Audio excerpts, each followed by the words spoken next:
Hello everyone, congratulations आप सभी को। I am very happy and very excited to take this session today. उम्मीद करता हूं कि आप सब अच्छे से हैं, स्वस्थ है और बहुत बहुत एक्साइटेड होंगे आज के न्यूमरोलॉजी फाउंडेशन कोर्स को अटेंड करने के लिए। और यह अपने आप में बताता है कि आप कितना पैशनेट हो इस सब्जेक्ट को लेकर, कितना पैशनेट हो इस सब्जेक्ट को सीखने के लिए। आपके लिए यह बहुत अच्छा लर्निंग आपको मिलने जा रहा है हमारे न्यूमरोलॉजी फाउंडेशन कोर्स के तहत। सो आप सबका बहुत बहुत धन्यवाद जुड़ने के लिए। कुछ चीजों के बारे में मैं बात करना चाहूंगा, बताना चाहूंगा, क्योंकि बहुत इम्पोर्टेंट होगा, इस सेशन से रिलेटेड है। आई एम श्योर कि आपको एटलीस्ट इतना तो पता है कि हम क्या सीखने वाले हैं। यह हमारा एक सेशन जो है जिसके लिए आपने ऑलरेडी पेमेंट किया है, फीस पे किया है, तो इतना तो आपको पता होना चाहिए कि यह सेशन किस से रिलेटेड है और किस लिए आपने यहाँ पर ज्वाइन किया है। सो थैंक यू वेरी मच। और स्टार्ट करने से पहले आप लोगों को मैं अपने बारे में अपना इंट्रोडक्शन देना जरूरी है। मैं अपने बारे में थोड़ा सा बता देता हूँ, उसके बाद हम आगे चर्चा स्टार्ट करेंगे, इस सेशन से रिलेटेड डिस्कशन करेंगे। और सबसे इम्पोर्टेंट पार्ट यह है कि मेरा नाम आपको आपकी स्क्रीन पर जरूर दिखाई दे रहा होगा। मेरा नाम है हरीश सीतलानी और मैं करीब 10 वर्षों से न्यूमरोलॉजी से कनेक्टेड हूँ। एंड ऐसा एक रिसर्च के तहत सुना गया है कि न्यूमरोलॉजी आने वाले ईयर्स में और ज्यादा लोग इसको फॉलो करेंगे। करीब 26 से 27 करोड़ लोग अगले 2 साल के अंदर न्यूमरोलॉजी या तो सीखेंगे, कंसल्टेशंस लेंगे, या उसकी अवेयरनेस बढ़ती चली जाएगी लोगों के बीच में। और इसीलिए आपके लिए एक राइट टाइमिंग है यह न्यूमरोलॉजी को सीखने के लिए। एंड आई एम श्योर आपके कुछ रीजंस होंगे इसको सीखने का, और वह आपको डेफिनेटली इसके अंदर आगे चलकर और भी मजा आएगा जब आपको कुछ ऐसे टॉपिक्स के बारे में पता चलेगा जो आपके लिए भी डेफिनेटली न्यू होगा, नया होगा, और उससे बहुत कुछ आप इम्प्लीमेंट कर सकते हो अपने डे टू डे लाइफ में, अपने जीवन के ऊपर। इनफैक्ट न्यूमरोलॉजी का काफी प्रोग्रेस हुआ है और आज यहाँ तक पहुंच चुके हैं हम जहां पर कुछ कॉरपोरेट्स न्यूमरोलॉजी को अपने एम्प्लॉइज को हायर करने के पॉइंट ऑफ व्यू से भी चेक करते हैं कि उनको सिलेक्ट करना चाहिए, लेना चाहिए, नहीं लेना चाहिए। उनकी डेट ऑफ बर्थ के तहत पता करते हैं कि क्या वह उस पर्टिकुलर जॉब रोल के लिए वह पर्टिकुलर पर्सन जो है वह राइट पर्सन फिट है या नहीं है। क्या वह सेल्स का काम कर सकता है कि नहीं, क्या वह रिसर्च का काम कर सकता है, क्या वह फिनांस का काम कर सकता है, क्या ऑपरेशंस का काम कर सकता है, या मल्टीपल काम कर सकता है। ऐसे में कंपनीज जो है वह बैकग्राउंड जैसे चेक की जाती है वैसे न्यूमरोलॉजी से भी चीजें चेक की जाती है। और यह एक बहुत इम्पोर्टेंट पार्ट है जो शायद आप लोगों को नहीं पता होगा। यह मैं आपको इसलिए बता रहा हूं क्योंकि मैंने भी कई सारे क्लाइंट्स के साथ में मेरा भी कनेक्शन रहा है और रहता है कंटिन्यूअस, जहां पर मैं उनको कंसल्टेशंस देता हूं, इसके ऊपर उनके एम्प्लॉइज को चेक करता हूं उनके रोल के पॉइंट ऑफ व्यू से कि उनको सिलेक्ट करना चाहिए या नहीं करना चाहिए वह रोल के लिए। सिमिलरली आज इसकी अवेयरनेस और इसलिए बढ़ गई है क्योंकि हम देख रहे हैं कि पेरेंट्स, टीचर्स, स्टूडेंट्स को उनकी कैरियर सिलेक्ट करने के लिए, उनको राइट फील्ड में पहुंचाने के लिए, राइट उनके सिलेक्शन ऑफ कैरियर गाइडेंस के लिए numerology becomes a big support, big help. तो यहाँ पर पेरेंट्स, टीचर्स, कई सारे स्कूल्स और कॉलेजेस में भी काउंसलिंग की जाती है, न्यूमरोलॉजी के थ्रू कंसल्टेशन की जाती है, जहां पर यह टॉपिक बहुत हेल्पफुल होता है और बच्चों को उनकी एक राइट पाथ सिलेक्ट करने में भी यहाँ पर हेल्प होता है इस टॉपिक के जरिए। तो यहाँ पर भी न्यूमरोलॉजी हेल्प हो रहा है। सो देखिए कितने इसके मल्टीपल डायमेंशंस है, पर कहाँ कहाँ पर इसकी इम्प्लीमेंटेशन हो सकती है वह आगे चल के आपको मैं और सिखाऊंगा। बट यह कुछ बेसिक अंडरस्टैंडिंग है जो मैं आपको बताना चाहता था इस टॉपिक से रिलेटेड, न्यूमरोलॉजी से रिलेटेड। आई एम श्योर आपने कहीं ना कहीं से यह सब चीजें ऑब्जर्व की होगी, सुनी होगी, एक्सपीरियंस की होगी, तब जाके आज आप भी न्यूमरोलॉजी सीखने जा रहे हो। आज आपको किसी को भी अगर आप बताओ तो उनको पता है कि न्यूमरोलॉजी क्या है, कहाँ से उसका इंडिकेशन है। कई सारी चीजों के बारे में शायद जब आपने एनरोल किया तो यह नहीं सोचा होगा कि इसमें आपको कितना कुछ सीखने को मिलेगा, क्या कुछ सीखने को मिलेगा। बट एक चीज मैं कहना चाहूंगा आप लोगों से कि अगर आप लोग मुझे अपने जीवन के 4 दिन प्रॉपरली दोगे तो आप अपने आप को चेंज फील करोगे। 4th डे पर आपको ऐसा लगेगा कि आपने कुछ ऐसा सीखा है जो शायद कोई और नहीं सिखा सकता है, कहीं और से आपको सीखने को नहीं मिल सकता है। Please give me only your 4 days with complete dedication and your time will be changed, your life will be changed for forever। और इसका एग्जाम्पल आप खुद अगले 2 दिन में देख लोगे, फील कर लोगे, और खुद आप जब लास्ट डे हमारा सेशन होगा उसमें आप खुद ही बताओगे कितना कुछ फर्क और कितना कुछ चेंज आपको मिला है अपने अंदर। So this is my promise to each one of you. अगर आपने मुझे अपना 4 दिन लाइव सुनने के लिए डेडिकेट किया तो 4th डे आप और हम कुछ डिस्कस करेंगे किसी प्लेटफॉर्म पर लाइव। होता क्या है कि फर्स्ट डे आप लोग अटेंडेंस 100% रखते हो, सेकंड डे, थर्ड डे पहुंचते पहुंचते आप लोगों की पावर थोड़ी सी कम हो जाती है और आपको लगता है कि यह लाइव की जगह पर हम रिकॉर्डिंग सुन लेंगे, रिकॉर्डिंग से सीख लेंगे।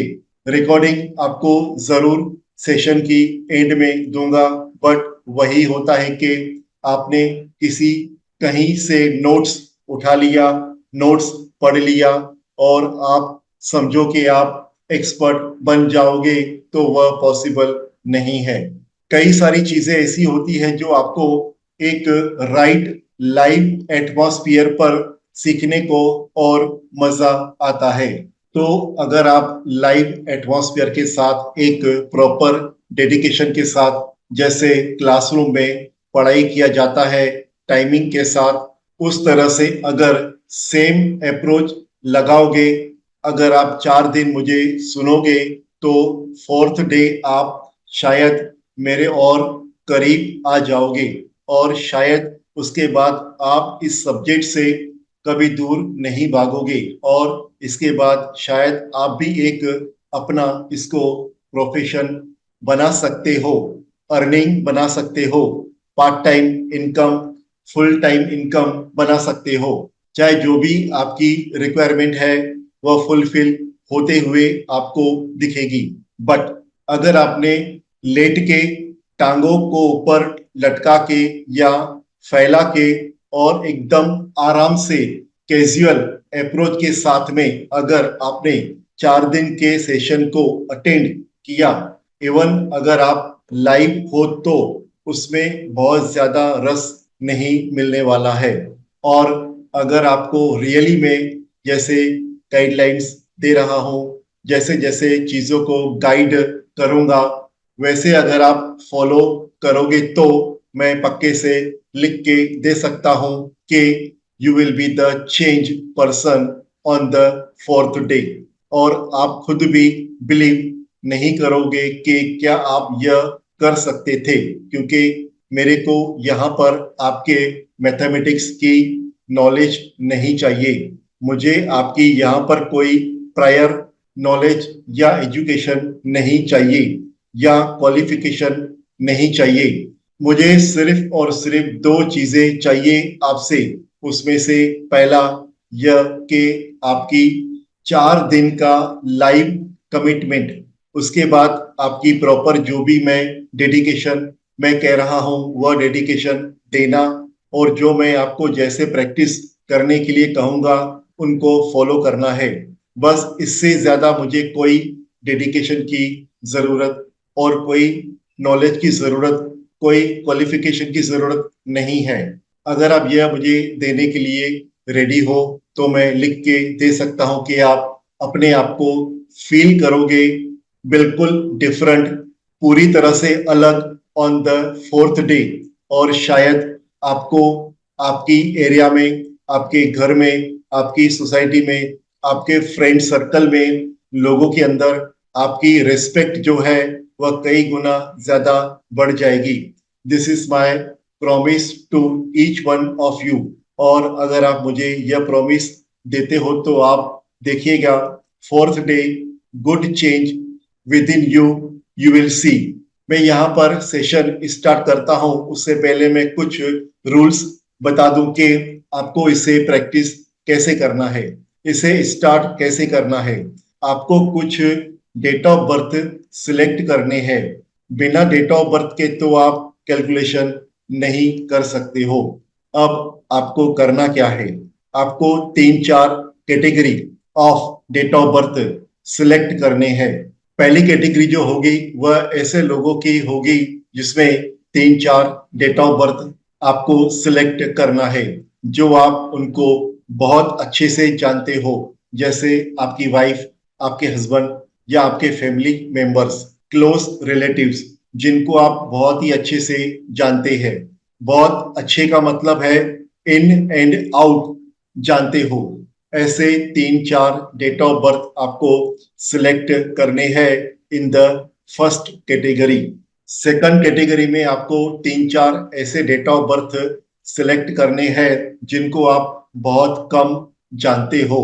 व्हेन आई से कम जानते हो कि आपके कोई फैमिली मेंबर का, आपके भाई का, कोई फ्रेंड का, जिनको आप उतना ज्यादा डिटेल में नहीं जानते हो बट उनको थोड़ा जानते हो, हल्का फुल्का जानते हो, वह आपके सेकंड कैटेगरी ऑफ पीपल होंगे, जो 3-4 ऐसे डेट ऑफ बर्थ आप सिलेक्ट करेंगे। और लास्ट कैटेगरी ऑफ पीपल होंगे जो आपके लिए बिल्कुल नया होंगे, नए होंगे, जिनको आप जानते भी नहीं हो, मिले भी नहीं हो। अभी आपके पास टोटल 10 से 12 डेट ऑफ बर्थ है, जितने भी आप कंफर्टेबल टाइम स्पेंड कर सकते हो इनके साथ में on a daily basis practice करने के लिए उन डेट ऑफ बर्थ को आपको कंसीडर करना है। अब क्या करेंगे आप, आपको हर डेट ऑफ बर्थ और उनके नाम के साथ में category wise, category A, category B, category C arrange करना है।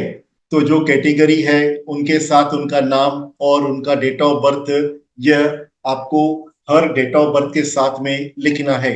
और हर डेट ऑफ बर्थ के साथ में 12 से 15 पेजेस आपको छोड़ देना है, because you are going to make their predictions. आप उनकी कैलकुलेशंस करोगे, और जैसे जैसे जो जो टॉपिक मैं आपको सिखाऊंगा, जो जो गाइडेंस आपको मैं दूंगा, गाइडलाइन सेट करूंगा वो सेम आप हर डेट ऑफ बर्थ के साथ में on a daily basis you will keep handling there. और आप क्या देखोगे बाय द टाइम जब पूरा सेशन कंप्लीट होगा, पूरा कोर्स कंप्लीट होगा, you would have made a good reading for every date of birth. ये तीनों कैटेगरी मैंने जो आपको बताया उसके पीछे का रीजन बताता हूँ। हर डेट ऑफ बर्थ के साथ 10 से 12 पेजेस या तो 15 पेजेस आपको छोड़ देना है, डिपेंडिंग के आपकी हैंडराइटिंग कैसे चाहिए। एकदम नीट एंड क्लीन होना चाहिए, कोई जिगजैग और कोई क्लटर नहीं होना चाहिए, कैंसलेशन नहीं होना चाहिए, काटकुट नहीं होना चाहिए। इसीलिए आप थोड़ा सा कंफर्टेबली उनको प्रॉपर पेजेस छोड़ दो। So make sure you do it properly category wise. Third category होगा ऐसे लोगों की जिनको आप नहीं जानते हो, टोटली न्यू। किसी सेलिब्रिटी के अंदर डेट ऑफ बर्थ मत उठाइएगा। जो लोगों को आप इंटरेक्ट कर सकते हो ऐसे लोग होने चाहिए। Please make sure you do that. और अगर हो सके तो अपनी डेट ऑफ बर्थ को जितना दूर रखोगे उतना अच्छा है। अपनी डेट ऑफ बर्थ में अगर आप घुस गए तो you will never learn numerology, क्योंकि यू विल बिकम बायस। आप पक्षपात करने लगेंगे।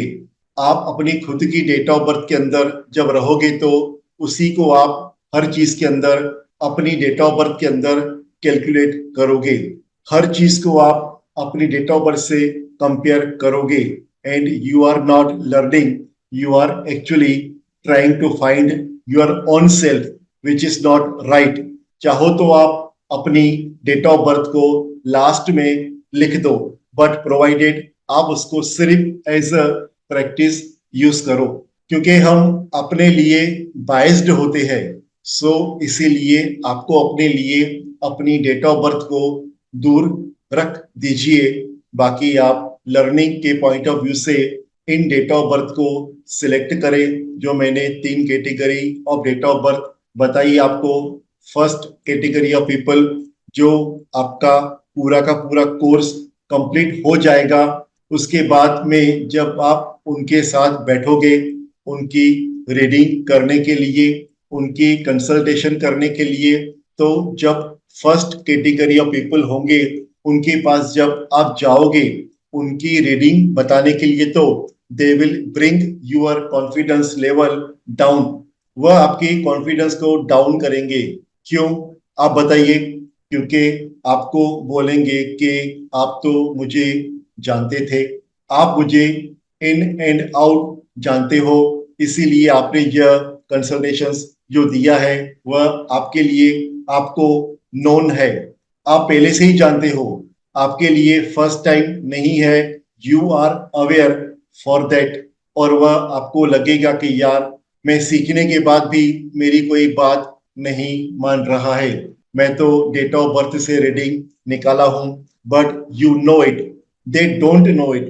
उनको लगेगा कि क्या आप इतने कम समय में आप इतना कुछ सीख जाओगे। So they will try to put you down, यानी कि आपको थोड़ा सा कॉन्फिडेंस नीचे ले आएंगे। No problem, no issue.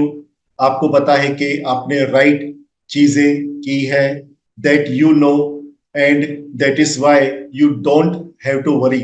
And second category of people के पास जब आप जाओगे उनको आप उतने अच्छे से नहीं जानते हो, बट आप उनकी रीडिंग करोगे, उन लोगों की जब आप कंसल्टेशन दोगे तो they will feel very happy about it, क्योंकि आपने कुछ ऐसी चीजों के बारे में उनके बारे में बता दिया which is only known to them, आपको नहीं पता था।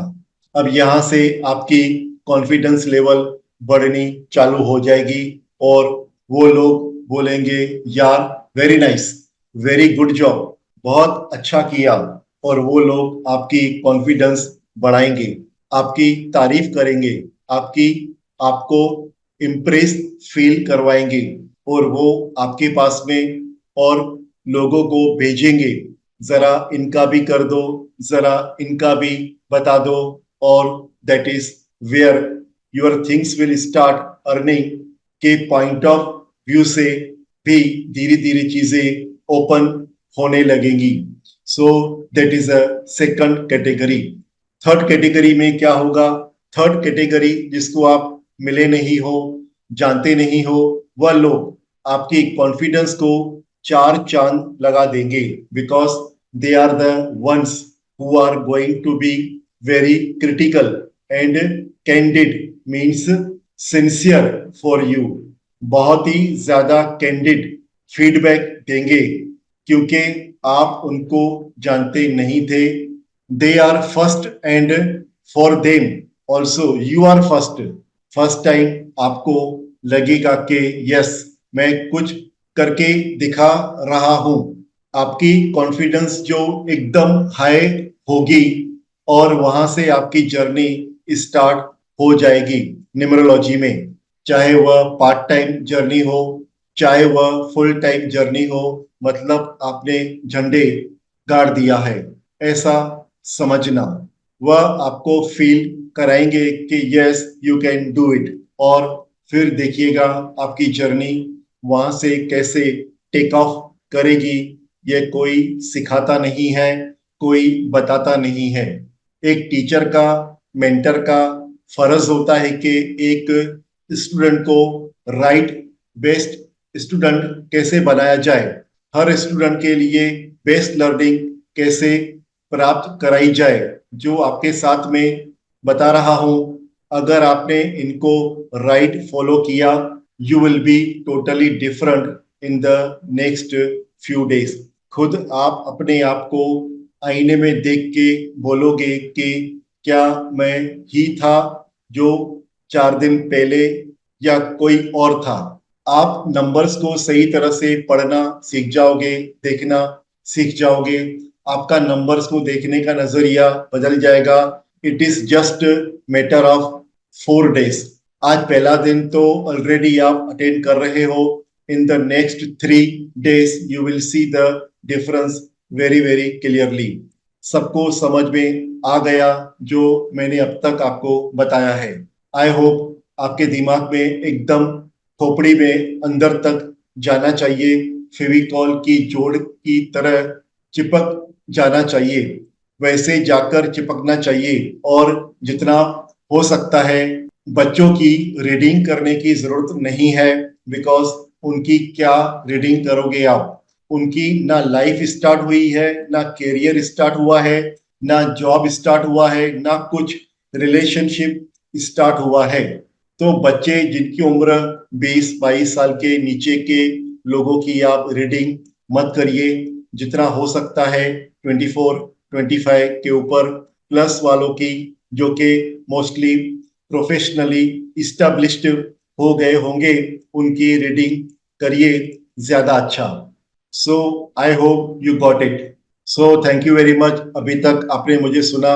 अब यहाँ से हमारा सेशन स्टार्ट होने वाला है, बट उससे पहले मैं पूछना चाहूंगा आप लोगों से कि मैंने आप लोगों को एक इंट्रोडक्शन टू न्यूमरोलॉजी का एक वीडियो लिंक भेजा था. न्यूमरोलॉजी से रिलेटेड ऐसी चीजों के बारे में मैंने कहा, मैंने वहां पर डिस्क्रिप्शंस दिया है जो कोई नहीं सिखाता है, कोई नहीं बताता है, और वही एक टर्निंग पॉइंट होता है आपकी लर्निंग का, आपकी प्रैक्टिस का. It is a very interesting video, और उस वीडियो के अंदर कुछ ऐसी बातें बताई गई है न्यूमरोलॉजी की. आप क्वेरीज में पूछोगे, डाउट्स में पूछेंगे, क्वेश्चन में पूछेंगे, और अगर आप सुन लेंगे तो डाउट नहीं आएगा. बट अगर नहीं सुना है, no problem, please do it today at the end of the session, या कल के सेशन से पहले आप सुन लीजिएगा. सुना है तो एक बार और सुन लीजिएगा, कोई प्रॉब्लम नहीं है. और अगर डाउट्स है वह क्लियर हो जाएंगे. अब मैं यहाँ पर सेशन स्टार्ट करने जा रहा हूँ, और मैं यहाँ पर स्लाइड्स आपके सामने लेके आऊंगा, और उससे पहले स्लाइड्स आपके सामने लेके आ जाओ. मैं आप लोगों को एक रिक्वेस्ट करने जा रहा हूँ कि हमारा ये न्यूमरोलॉजी एक एनर्जी से जुड़ा हुआ टॉपिक है, और मैं चाहूंगा कि आपकी जो भी एक्सपेक्टेशंस हो इस टॉपिक से जो भी रिक्वायरमेंट्स हो आपकी सब्जेक्ट से, आप अपने विश को मन में लेके आइए, प्रेयर्स में लेके आइए, अपने पेरेंट्स, माता पिता, गुरुओं को ध्यान में लाइए, ताकि आप इस सब्जेक्ट से बेस्ट ऑफ बेस्ट लर्निंग ले सको, बेस्ट चीजें हासिल कर सको, और जो कुछ भी आपकी एक्सपेक्टेशंस है वह फुलफिल कर सको। और मुझे भी साथ में आपको आपकी आपकी मुझे सपोर्ट की जरूरत लगेगी। मुझे आपकी मैं आपको मैं कहूंगा कि आपके परमिशन की जरूरत लगेगी कि हम इस सब्जेक्ट को बेस्ट आप तक डिलीवर कर पाए, और इसीलिए आप भी मुझे अपना परमिशन दीजिए, और आप अपने भी माइंड में वो थॉट्स लाइए, प्रेयर लाइए, जिसके कारण आपने इसको अटेंड किया है, जिसके कारण आप इस कोर्स को करना चाहते हो। तो please bring that thing in your thought, give me the permission, and let us kick start with the blessing of everybody for a wonderful and successful course ahead or a journey ahead. So please allow me that permission, ताकि हम इसके अंदर best of best outcome लेकर आए और आप सबके लिए सक्सेसफुल लर्निंग हो, और आप जो कुछ भी हासिल करना चाहते हो वह आप हासिल करो through this wonderful learning of numerology. So I will request you to grant me that permission, और हम इसको आगे बढ़ाना चाहते हैं, स्टार्ट करना चाहते हैं। सो thank you very much. Slide आपके स्क्रीन पर आने जा रहा है, और let us start and wishing you all a very best. आप सबको मेरी तरफ से बहुत बहुत शुभकामनाएं। अब न्यूमरोलॉजी की जब आप बात कर रहे हैं, आपको यह फाउंडेशन कोर्स है, तो फाउंडेशन कोर्स से जुड़ी हुई जो भी टॉपिक्स फाउंडेशन का पार्ट होगा वह आपको डेफिनेटली सिखाया जाएगा इन लाइव अटेंडेंस, और अगर आप लाइव अटेंड करोगे तो बहुत मजा आएगा। Again I am repeating that कई सारे लोग, कई सारे अलग अलग मेथड्स होते हैं न्यूमरोलॉजी की, आपको भी पता होगा, और उसी में कुछ मेथड्स जो आपके स्क्रीन पर लिखा हुआ है, जिसको बोलते हैं टाइप्स ऑफ न्यूमरोलॉजी, जिसमें कुछ चाइनीज मेथड होता है, वैदिक मेथड होता है, कीरो मेथड होता है, चेल्डियन मेथड होता है, पैथागोरियन मेथड होता है, कबाला मेथड होता है, और भी कई सारे नाम है जो यहाँ पर स्क्रीन पर लिखे नहीं गए हैं, बट वो भी मेथड्स है जो आपको पता होना चाहिए। अब स्टूडेंट्स और बच्चे जो है वह बात पूछते हैं कि यह आप कौन सी मेथड सिखाने वाले हो, और हर मेथड का अपना अपना तरीका है। एज अ मेंटर मुझे वह बहुत बड़ा चैलेंज है जो मुझे आप सबको एक साथ लेकर जाना है, एक साथ सिखाना है, सबको एक जैसा समझाना चाहिए, और सबकी रीडिंग कैलकुलेशन भी राइट हो।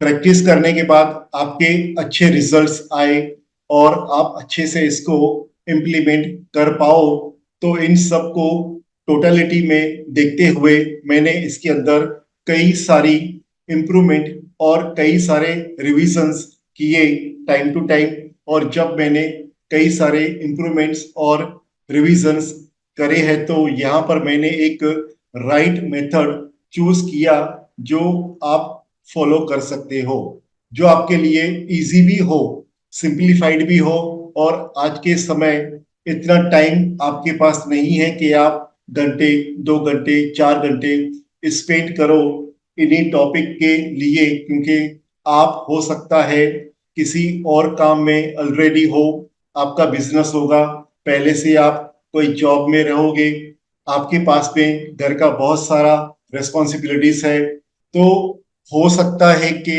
आप इतना टाइम नहीं डेडिकेट कर पाओ इस सब्जेक्ट के अंदर, बट आपको सीखना है, इंटरेस्ट है आपको लर्निंग का, तो इसके लिए आप इसको कम से कम समय में आप ज्यादा से ज्यादा बेस्ट नॉलेज दे सको।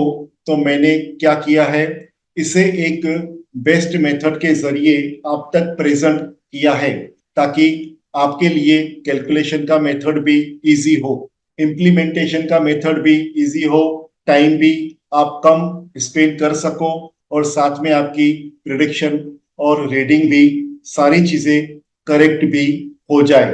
तो मैंने डेवलप किया है एक ऐसा मेथड जो कि इन्हीं सारे मेथड में से एक राइट मेथड सिलेक्ट किया आपके लिए, जिसको बोलते हैं चाइनीज मेथड या लोशो ग्रिड मेथड।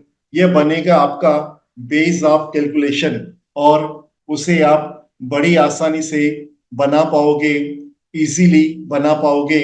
इनफैक्ट आज आप लोशो ग्रिड बनाना आप खुद स्टार्ट कर दोगे, आपको सिखाया जाएगा लोशो ग्रिड कैसे बनाना है। उसके बाद में आप उनकी जब रीडिंग करते हो, प्रिडिक्शन करते हो, तो उनकी सॉल्यूशन भी आप देते हो सामने वाले को।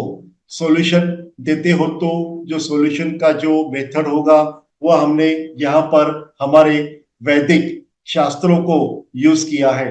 वैदिक शास्त्रों के जरिए हमने इनकी रेमेडीज इम्प्लीमेंट करेंगे, यानी कि जो हमारी शास्त्र में हमारे जो रेमेडीज है, उन रेमेडीज को जब हम यूज करते हैं तो उसका इफेक्ट और रिजल्ट जो होता है वह कई गुना ज्यादा बेटर होता है। इसीलिए हम चाइनीज और कोई ऐसे मेथड की रेमेडीज नहीं करते हैं जो कि हमारी शास्त्रों से जुड़ा हुआ नहीं है। तो यहाँ पर हमने हमारे शास्त्रों को कंसीडर करते हुए रेमेडीज का जो पार्ट है वह वैदिक रेमेडीज यहाँ पर हम यूज करेंगे। फिर न्यूमरोलॉजी के अंदर name also places a very important role. आपने सुना होगा कि न्यूमरोलॉजी से नेम की रीअलाइनमेंट की जाती है, जिसको हम बोलते हैं नेम की करेक्शन की जाती है, स्पेलिंग की करेक्शन की जाती है। अब नेम करेक्शन और उसकी स्पेलिंग को करेक्ट करने के लिए, उसको रीअलाइन करने के लिए भी उसका मेथड होता है। कई सारे मेथड जो है उनमें से एक मेथड है जिसको बोलते हैं कीरो मेथड। कीरो को हीरो ऑफ न्यूमरोलॉजी कहा गया है, और जितनी भी मेथड्स है उनमें से 95% मेथड जो है वह कीरो का फॉलो किया जाता है नेम के पॉइंट ऑफ व्यू से।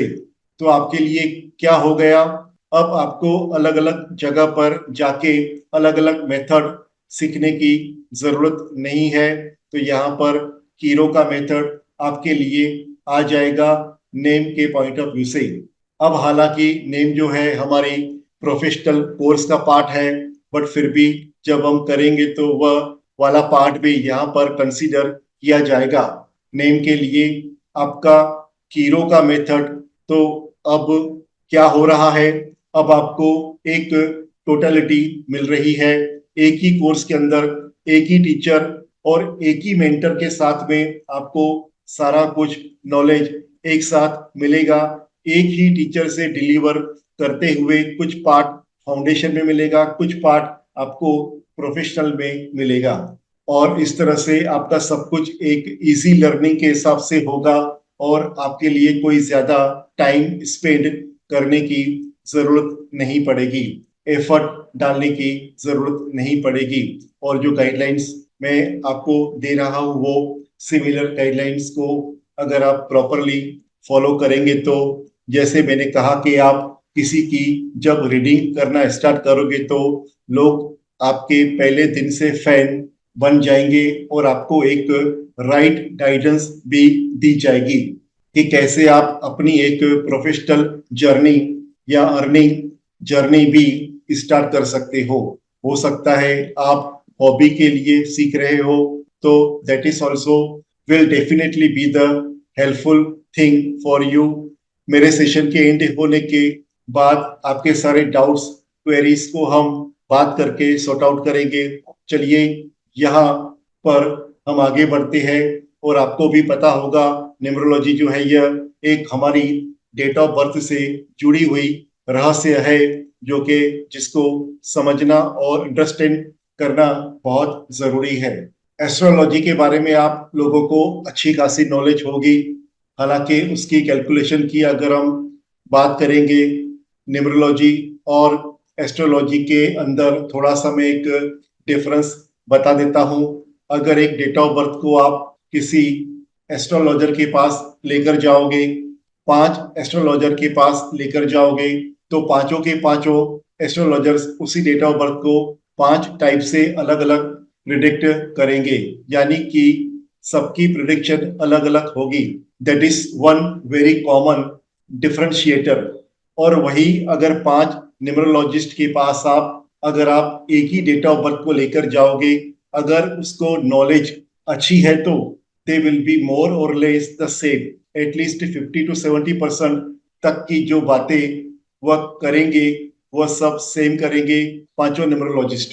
न्यूमरोलॉजी से आप प्रिडिक्शन भी कर सकते हो, करेक्शन भी कर सकते हो, रेमेडीज भी दे सकते हो, सॉल्यूशंस भी दे सकते हो, प्रॉब्लम्स भी देख सकते हो, प्रॉब्लम्स का समाधान भी दे सकते हो।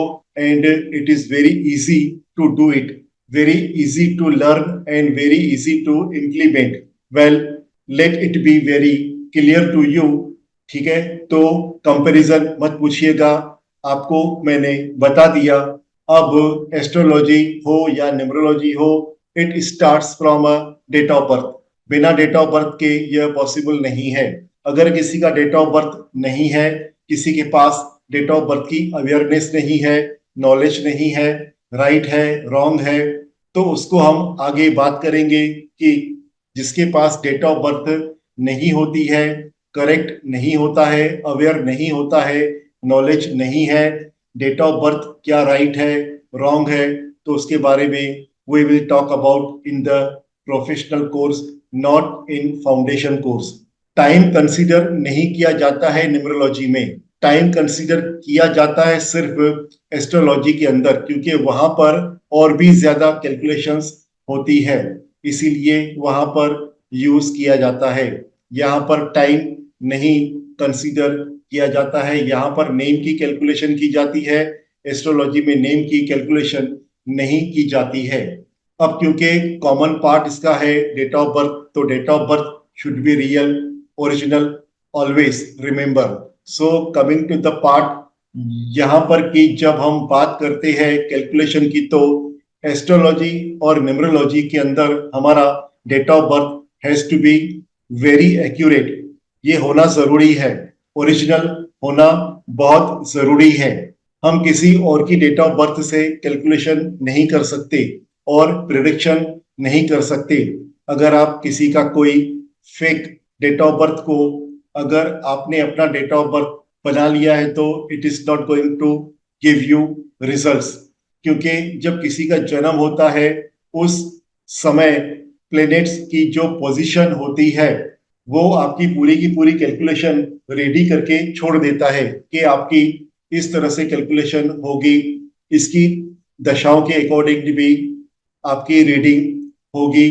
तो यूनिवर्स ने या भगवान ने या एनर्जी ने क्या किया है, आपको प्रॉब्लम्स और सॉल्यूशन दोनों साथ में दे दिया है।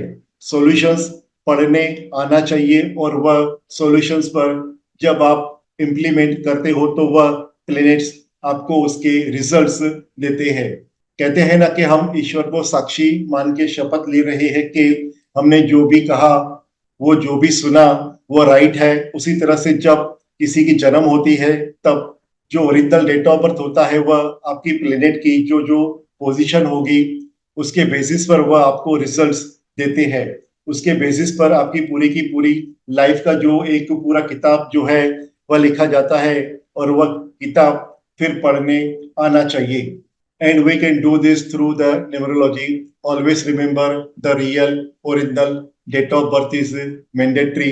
अब एस्ट्रोलॉजी के लिए हमें पता है कि ग्रहों का कनेक्शन है, यानी कि सूर्य, चंद्र, मंगल, बुध, गुरु, शनि, राहु, केतु, यह एस्ट्रोलॉजी में यही प्लेनेट्स है।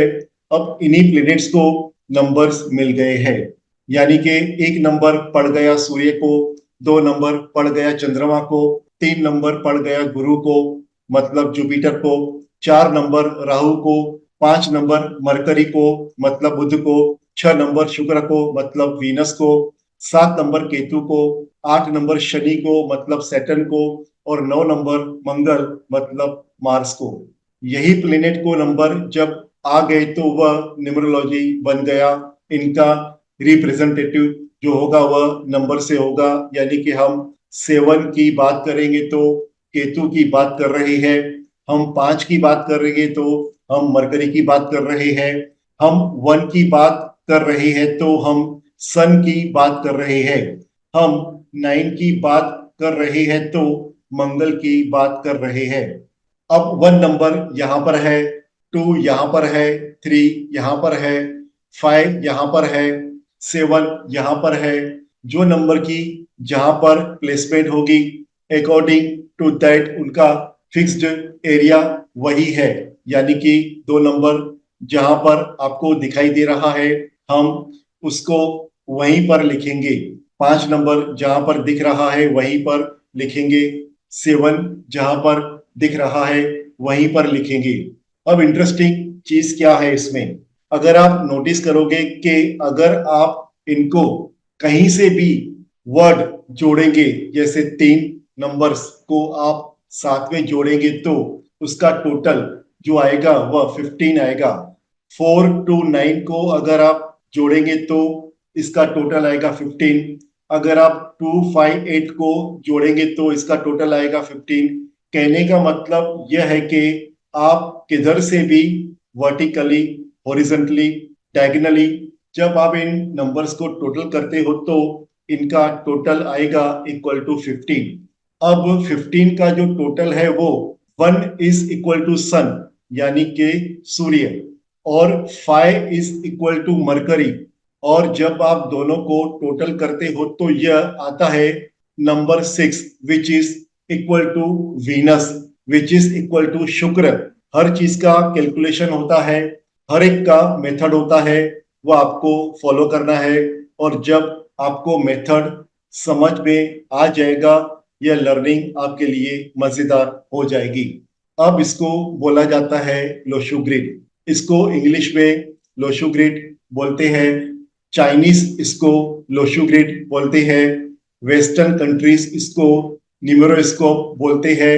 न्यूमेरोस्कोप यानी कि इस नंबर्स को आप जब प्लेस करते हो, मतलब डेट ऑफ बर्थ के नंबर्स को जब आप प्लेस करते हो तो वह कहां पर प्लेस करते हो, लोशो ग्रिड में प्लेस करते हो, न्यूमेरोस्कोप में प्लेस करते हो, और वहीं से उनकी रीडिंग होती है, वहीं से उनकी प्रिडिक्शन होती है, वहीं से उनकी सारी कैलकुलेशंस होती है, और इसीलिए Lo Shu grid becomes the most important base for any reading, any calculations और एनी प्रिडिक्शन।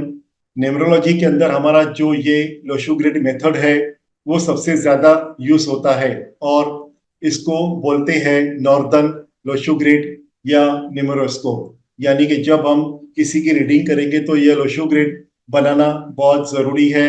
सो इस तरह से इनका रिलेशन होता है। अब इसको एक्चुअल बोला जाता है चाइनीज मेथड, चाइनीज न्यूमरोलॉजी बोला जाता है, या चाइनीज लोशो ग्रिड बोला जाता है। अब इंटरेस्टिंग बात यह बताना चाह रहा हूं, हम इसको लोशो ग्रिड बोलते हैं, चाइनीज मेथड बोलते हैं। मैंने कहा कि आप इनको टोटल करोगे कहीं से भी तो यह 15 आएगा, 15 का टोटल 6 बनता है। अब एक इंटरेस्टिंग चीज बताता हूं, चाइनीज मेथड 200 साल पुराना है, 250 साल, 300 साल पुराना होगा मैक्सिमम। बट आपने अपने शास्त्र के अंदर जाके, आप में से बहुत लोगों ने श्री यंत्र को देखा होगा। श्री यंत्र या कोई भी यंत्र के अंदर नंबर्स होते हैं, नंबर्स गड़े होते हैं। तो नंबर्स जो होते हैं अगर आपने उसको कभी ऑब्जर्व किया होगा तो श्री यंत्र की जो नंबर्स होंगे वो नंबर्स को अगर आप देखोगे तो आपको लोशो ग्रिड के जितने नंबर्स है वो दिखेंगे, वही नंबर्स वहां दिखेंगे, सेम नंबर्स आपको वहां दिखेंगे।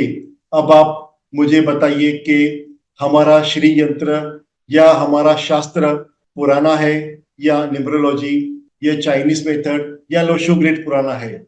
हमारी शास्त्र पुरानी है, यानी कि हम भले इसको चाइनीज न्यूमरोलॉजी बोले बट यह भी कहीं ना कहीं हमारा ही चुराया हुआ है, और इसीलिए हमारे लिए यह इम्पोर्टेंट पार्ट है कि हमें यह लोशु ग्रिड, अब इस पे जाने की जरूरत नहीं है कि क्या शास्त्र पुराना है या पहले है। अल्टीमेटली बात यह है कि यह जो भी है हमारी शास्त्रों से जुड़ा हुआ है, और इसीलिए इसके अंदर हम पक्की लर्निंग ले सकते हैं, हम इसको प्रॉपर राइट यूटिलाइज कर सकते हैं। तो दिस इज बेसिकली, यह भी हमारा ही है, और हमारी इस धरती के ऊपर बड़े बड़े रिसर्च एक्सपर्ट लोग आकर यहाँ से सीख कर गए, ट्रेनिंग लेकर गए, और इसीलिए हर चीज यहाँ से, वह सारी नॉलेज जो है वह हमारी धरती से ही उसका ओरिजिन हुआ है, यानी हमारे शास्त्रों से निकल के आया है इन सम फॉर्म और the other. So I hope this is clear to everyone, and we are talking about numerology. और न्यूमरोलॉजी के अंदर सबसे इंपॉर्टेंट होता है कि एक डेट ऑफ बर्थ की जरूरत होती है। अगर यह, जब डेट ऑफ बर्थ की हम बात करते हैं तो डेट ऑफ बर्थ के दो फॉर्म होते हैं। एक लिखा जाता है DD, MM, YY, YY, और कुछ जगह पर लिखा जाता है MM, DD, YY, YY।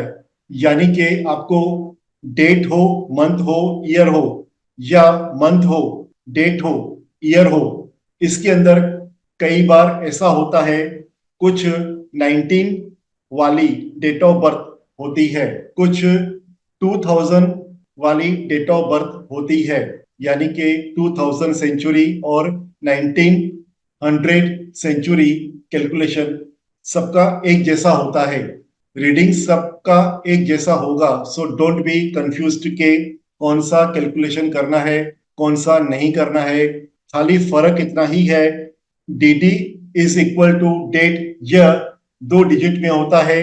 MM is equal to month, यानी कि कौन से मंथ में किसी का जन्म हुआ है, और YY is equal two year, यानी कि विच सेंचुरी, लाइक 19 सेंचुरी और 2000 सेंचुरी। अब कई बार क्या होगा, कुछ डेट ऑफ बर्थ ऐसे होते हैं जो थोड़े से कंफ्यूजिंग हो सकते हैं। For example 12, 11, 1999। अब ऐसा कभी डेट ऑफ बर्थ आपके सामने अगर आए तो यह चेक कर लेना चाहिए कि यह 12 मंथ है या 11 मंथ है। नहीं तो पता चला कि आपने 12 मंथ डेट को पकड़ लिया और डेट के हिसाब से कैलकुलेशन कर लिया, और पता चला कि मेरा 12 was not date but a month. So calculation should be done in proper understanding. You should verify कि वह डेट है या मंथ है।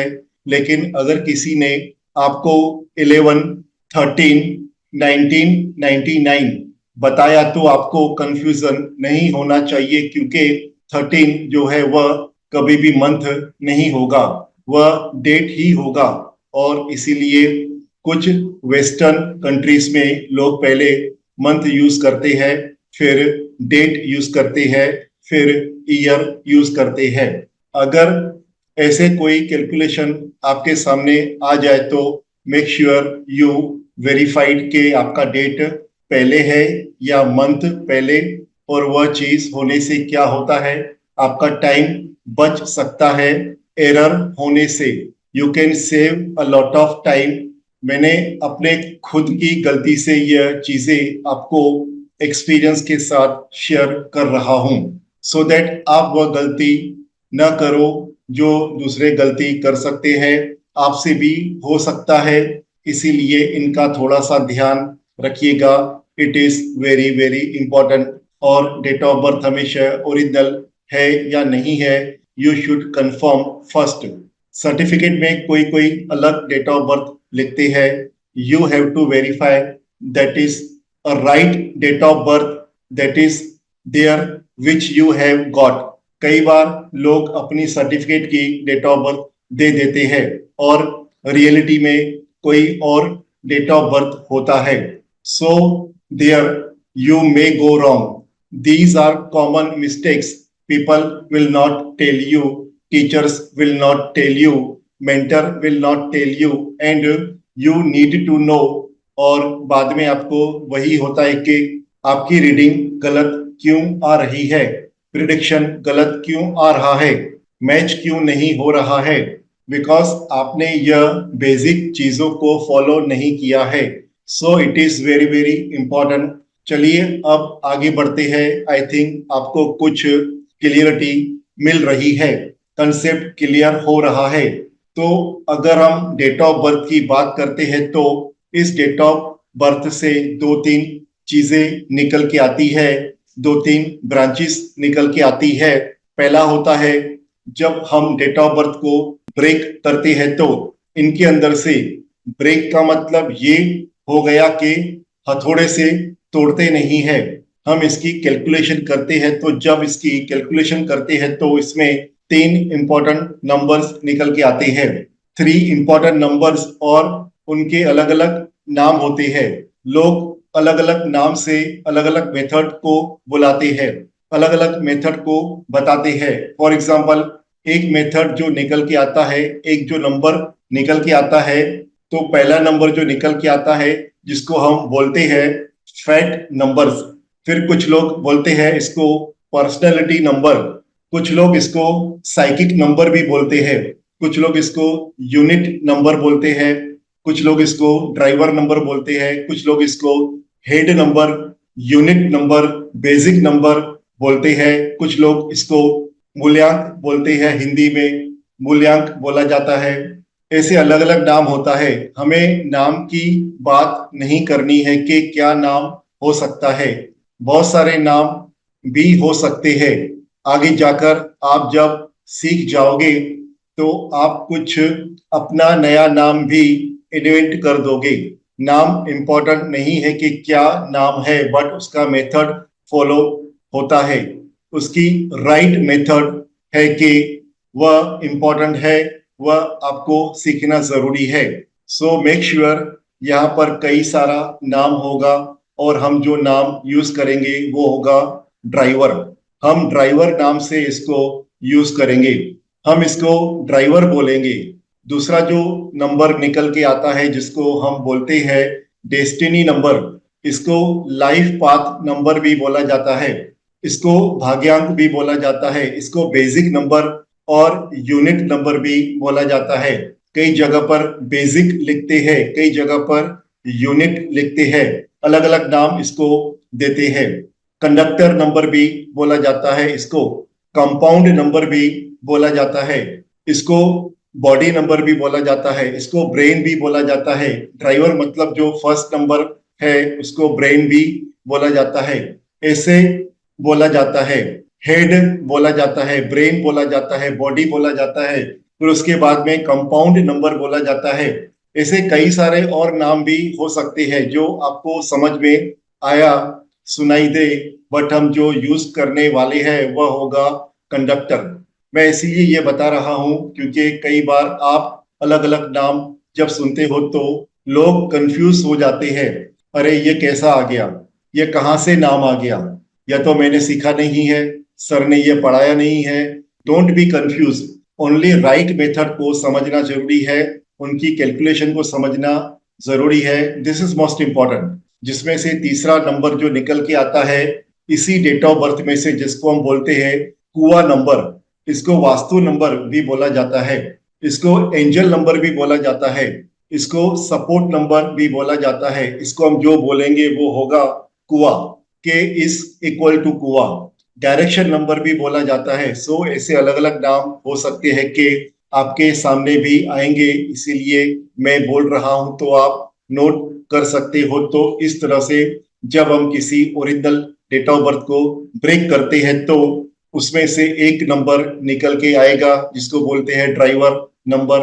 दूसरा नंबर होगा जिसको बोलेंगे कंडक्टर नंबर, जिसको सी से रिप्रेजेंट करेंगे, ड्राइवर को डी से रिप्रेजेंट करेंगे और के से कुआ नंबर को रिप्रेजेंट करेंगे. और इस तरह से डी सी के हमारा तीन इंपॉर्टेंट नंबर होता है. जब हम अपनी डेट ऑफ बर्थ को ब्रेक करते हैं तो यह तीनों नंबर निकल के आता है.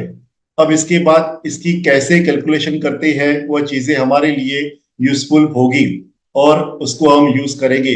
जब अब किसी की डेट ऑफ बर्थ को कैलकुलेशन करेंगे तो इसमें क्लियर, तो यहाँ पर यह रूल आपको हमेशा याद रखना है कि हम जो यूज करेंगे ड्राइवर, कंडक्टर और कुआ, यह हमारे तीन इंपॉर्टेंट नंबर्स होंगे।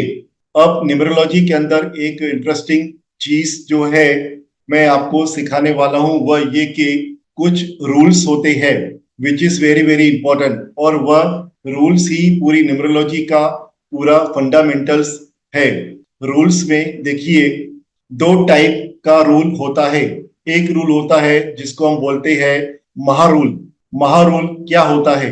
महारूल का मतलब है कि जब न्यूमरोलॉजी की हम बात करें तो किसी भी नंबर को हमेशा उसको लास्ट एंड तक टोटल करना है जब तक वह सिंगल डिजिट ना बन जाए। हम उसको टोटल करके उसको सिंगल डिजिट तक ले आते हैं। That is the basic understanding of any calculation, इसीलिए उसको हम महारूल बोलते हैं। तो महारूल का मतलब है कोई भी नंबर आपके सामने होगा तो you have to calculate it till the end it becomes a single digit number. For example 29 है तो 29 को आप टोटल कैसे करोगे? 2 प्लस 9 यह क्या होगा? 11। अब इस 11 को वापस से 1 प्लस 1 को टोटल करोगे और वह बन जाएगा 2। यानी कि जब तक यह 2 नहीं बन जाता इसको आप टोटल करते रहो जब तक वह सिंगल डिजिट नंबर नहीं बन जाता है। अब यह 29 डबल डिजिट है, इसको फर्स्ट 2 डिजिट बोलते हैं। इसको इनपुट भी बोलते हैं। इनपुट का कॉम्बिनेशन अच्छा होगा तो आउटपुट भी अच्छा आएगा। पूरा का पूरा जो न्यूमरोलॉजी है वो नंबर्स के कॉम्बिनेशंस पर बेस्ड है। मैं आपको डिटेल में सब कुछ समझाने वाला हूं, आप सिर्फ और सिर्फ मुझे ध्यान से सुनिए। आपको अच्छा आउटपुट चाहिए तो आपकी इनपुट भी करेक्ट होनी चाहिए। अगर आपको अच्छा रिजल्ट चाहिए तो आपकी एफर्ट्स भी अच्छी होनी चाहिए। जब कैलकुलेशन की हम बात करते हैं तो डेट ऑफ बर्थ के अंदर कोई भी जब कैलकुलेशन करते हैं, जैसे मान लीजिए हम एक डेट ऑफ बर्थ लेते हैं 13 अक्टूबर 1981, ये डेट ऑफ बर्थ करेक्ट वाला है, ओरिजिनल है। अब इसमें से हम तीनों कैलकुलेशन करेंगे। कौन कौन सा कैलकुलेशन करेंगे? Driver which is equal to D, conductor which is equal to C, और कुआ विच इज इक्वल टू के। अब ये तीनों कैलकुलेशन हमको इस डेट ऑफ बर्थ से करना है। अब इसका फॉर्मूला क्या है? अब ड्राइवर का फॉर्मूला क्या है? ड्राइवर का formula is some total of D. तो यह आपका डी है, यह आपका है, और यह आपका Y sum total of D driver होता है। यानी कि यह क्या है? This is equal to 13। और अब हम 13 को सिंगल डिजिट में कन्वर्ट करेंगे। 1 plus 3 this is equal to 4। It means driver is equal to 4। हमने ड्राइवर फाइंड आउट कर लिया है और अब हम कंडक्टर को फाइंड आउट करेंगे। कंडक्टर का कैलकुलेशन करते हैं। अब कंडक्टर का फॉर्मूला क्या है? Sum total of D plus plus Y. इसका मतलब यह है कि date plus month plus year को, मतलब सारे नंबर्स को टोटल करना है आपको। अब इसका मतलब ये हुआ कि 13 प्लस 10 प्लस 1981, इनको जब आप टोटल करोगे तो यह आपका बनेगा कंडक्टर नंबर। अब हम इस डेट ऑफ बर्थ का टोटल करते हैं। 1 plus 3 plus 1 plus 0 plus 1 plus 9 plus 8 plus 1 is equal to 24 is equal to 6। अब इस कैलकुलेशन से कंडक्टर नंबर 6 मिला है और कंडक्टर से पहले जो भी 2 डिजिट नंबर आता है उसको बोलते हैं फर्स्ट 2 डिजिट नंबर। तो अब तक हमने ड्राइवर नंबर 4, कंडक्टर नंबर 6 और फर्स्ट 2 डिजिट 24 फाइंड आउट कर लिया है। अब हम कुआ नंबर की कैलकुलेशन करते हैं। कुआ नंबर के लिए वाई वाई वाई वाई को कंसीडर किया जाता है। तो एज पर दिस एग्जाम्पल 13 अक्टूबर 1981, यहाँ पर वाई वाई वाई वाई 1981 है। मेल का कुआ नंबर और फीमेल का कुआ नंबर अलग अलग होता है। मेल का फॉर्मूला और फीमेल का फॉर्मूला अलग अलग होता है। मैं आपको एक थंब रूल बता रहा हूं। जब हम मेल का कुआ नंबर फाइंड आउट करेंगे तो 4 + YY YY फॉर्मूला यूज करेंगे, और जब हम फीमेल का कुआ नंबर फाइंड आउट करेंगे तो 11 - YY YY फॉर्मूला यूज करेंगे। तो सबसे पहले हम मेल का कुआ नंबर फाइंड आउट करते हैं। सबसे पहले फॉर्मूला को अप्लाई करते हैं। 4 + YY YY। As per this example YY is 1981, और इसका टोटल करेंगे 1 + 9 + 8 + 1 = 19 1 + 9 = 10 = 1। आंसर आ रहा है। तो 4 + 1 = 5, मतलब मेल का कुआ नंबर, और 11 - 1 = 10 = 1 फीमेल का कुआ नंबर। अल्टीमेटली मेल का kua number is equal to 5 and female का kua number is equal to 1। तो जब भी हम डेट ऑफ बर्थ की कैलकुलेशन करेंगे तब हम फाइंड आउट करेंगे ड्राइवर नंबर, कंडक्टर नंबर, कुआ नंबर फॉर मेल एंड कुआ नंबर फॉर फीमेल। अब एक माइंड में क्वेश्चन होगा कि सर ये 11 और 4 कैसे आया, कहां से आया? सो मैंने आपको बोला कि ये एक थंब रूल है। जिन्होंने न्यूमरोलॉजी का यह रीडिंग बनाया उन्होंने यह डेवलप किया कुआ नंबर का फॉर्मूला। तो जब भी हम कुआ नंबर की कैलकुलेशन करेंगे इस फॉर्मूला का यूज करेंगे। मैं आपको बार बार बोला था और एक बार फिर से बोल रहा हूं कि आप अपने जीवन के 4 दिन मुझे दे दो, मेरे लिए डेडिकेट कर दो, और जब ये 4 दिन कंप्लीट होंगे तब आप डिफरेंट फील करोगे। नंबर्स को देखने का आपका व्यू चेंज हो जाएगा। आपके माइंड में कोई भी डाउट नहीं होगा। बस आप सिर्फ मुझे ध्यान से सुनिए। आप 4 दिन पूरे होने से पहले ही प्रिडिक्शन करना स्टार्ट कर दोगे। This is my promise to all of you. So अब हम आगे चलते हैं और समझते हैं न्यूमरोलॉजी को। अब मैं आपको लोशो ग्रिड बनाने सिखाने वाला हूं। आपके स्क्रीन पर जो आपको इमेज दिख रही है इसका नाम है लोशो ग्रिड। इस लोशो ग्रिड में नंबर 4 लिखा हुआ है, नंबर 9 लिखा हुआ है, नंबर 2 लिखा हुआ है। इसी तरह से नंबर 3, 5, 7, 8, 1 और नंबर 6 लिखा हुआ है। हर एक नंबर का जो बॉक्स है वो फिक्स है, मतलब सबसे पहले नंबर 4 आता है, उसके बाद नंबर 9 आता है, उसके बाद नंबर 2 आता है। ये सारे नंबर्स जो जहां पर है वो परमानेंट फिक्स है। किसी भी नंबर की प्लेस को हम चेंज नहीं कर सकते हैं। अब सबसे पहली बात के लोशो ग्रिड को बनाने का पर्पस क्या है, लोशो ग्रिड बनाने से हमें क्या बेनिफिट होगा? तो फ्रेंड्स, लोशो ग्रिड जो है वो हमारे न्यूमरोलॉजी में मोस्ट इंपॉर्टेंट है। सारे जो प्रिडिक्शन हम करेंगे वो लोशो ग्रिड के थ्रू ही करेंगे। लोशो ग्रिड है तो न्यूमरोलॉजी है, अदरवाइज कुछ भी नहीं है। So Lo Shu grid is most important. Lo Shu grid से ही सारे प्रिडिक्शन हम करेंगे, सारे के सारे आंसर्स हम सामने वाले क्लाइंट को देंगे। तो लोशो ग्रिड को सीखना कंपलसरी है। 10 साल का बच्चा भी आसानी से समझ सकता है। मतलब लोशो ग्रिड का जो कैलकुलेशन है वो बहुत ही सिंपल है। लोशो ग्रिड को सीखने के लिए हमें डेट ऑफ बर्थ की जरूरत है। सबसे पहले हम डेट ऑफ बर्थ के सारे नंबर्स को लोशो ग्रिड में प्लेस करेंगे। उसके बाद ड्राइवर को, कंडक्टर को, कुआ नंबर को लोशो ग्रिड में प्लेस करेंगे। बस इतना ही करना है। Lo Shu grid now completed. तो चलिए प्रैक्टिकली करते हैं।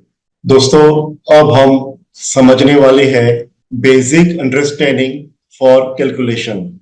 हम ड्राइवर को डी से प्रेजेंट करेंगे, कंडक्टर को सी से, कुआ को के से। जब हमें ड्राइवर को फाइंड आउट करना है तो डीडी का सपोर्ट हमें लेना है। जब कंडक्टर को फाइंड आउट करना है तो उसके लिए हमें पूरी डेट ऑफ बर्थ को टोटल करना है। जब तक सिंगल डिजिट नहीं आता है तब तक उसको टोटल करते रहना है। मतलब ये कि कंडक्टर को फाइंड आउट करने के लिए DD plus MM plus Y Y Y formula हम यूज करेंगे।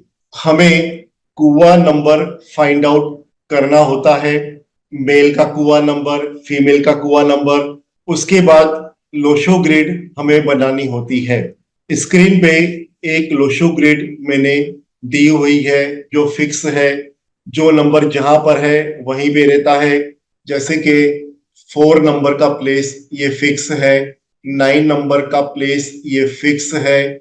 जो नंबर जहां पर है वो फिक्स है। हम इसे किसी दूसरी जगह पे प्लेस नहीं कर सकते हैं। तो जो जिसका कॉलम है, जो जिसका बॉक्स है, वो नंबर वहीं पर ही हमेशा रहेगा। कैलकुलेशन करने के लिए हमें हर बार डेट ऑफ बर्थ की जरूरत पड़ती है। डेट ऑफ बर्थ के अंदर 3 चीजें हमें देखनी होती है। एक होता है डेट, ये रहा डेट। दूसरा होता है मंथ, ये रहा मंथ। तीसरा होता है ईयर, ये रहा ईयर। डेट को डीडी बोलते हैं, मंथ को एमएम बोलते हैं, ईयर को वाई वाई वाई वाई बोलते हैं। हमें फाइंड आउट करना है driver number 1, conductor number 2, male का कुआ नंबर, फीमेल का कुआ नंबर नंबर 3। और जो हम फाइंड आउट करेंगे उसे हम लोशो ग्रिड में प्लेस करेंगे, रखेंगे।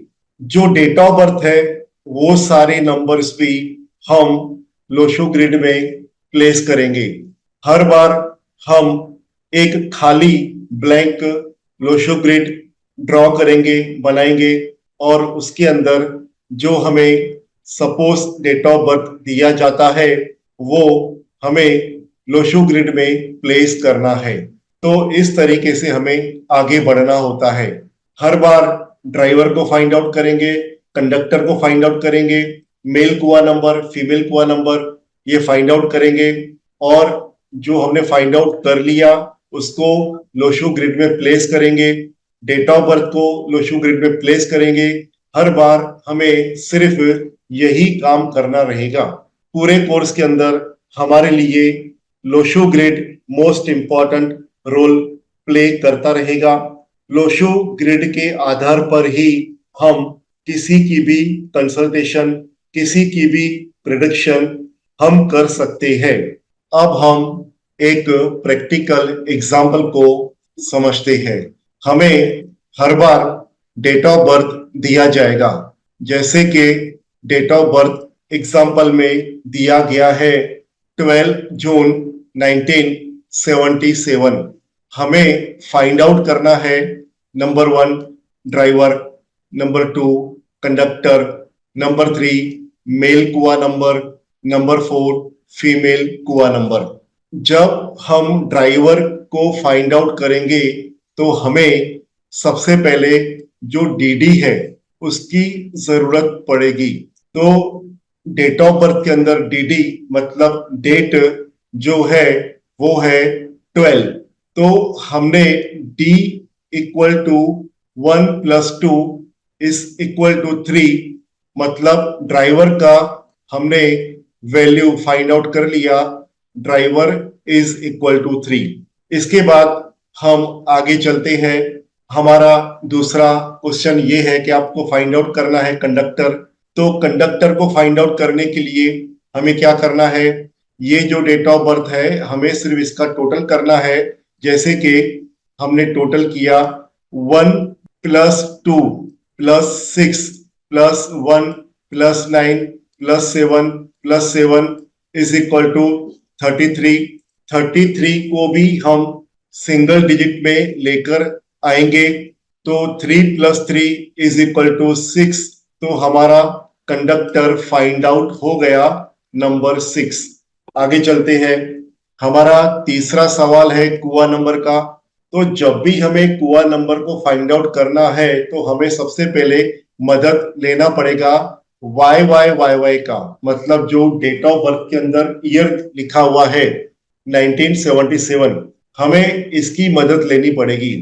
तो जैसे कि मैंने यहाँ पे मेंशन किया हुआ है Y Y Y Y equal to 1977 is equal to 1 + 9 + 7 + 7 is equal to 24, और 24 का single digit 2 + 4 is equal to 6 answer आता है। तो हमने वाई वाई वाई वाई का वैल्यू फाइंड आउट कर लिया।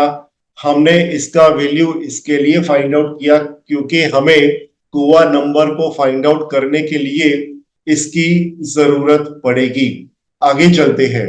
पहले फाइंड आउट करेंगे मेल कुआ नंबर। तो मेल कुआ नंबर को फाइंड आउट करने के लिए इसका फॉर्मूला है 11 - Y Y Y Y.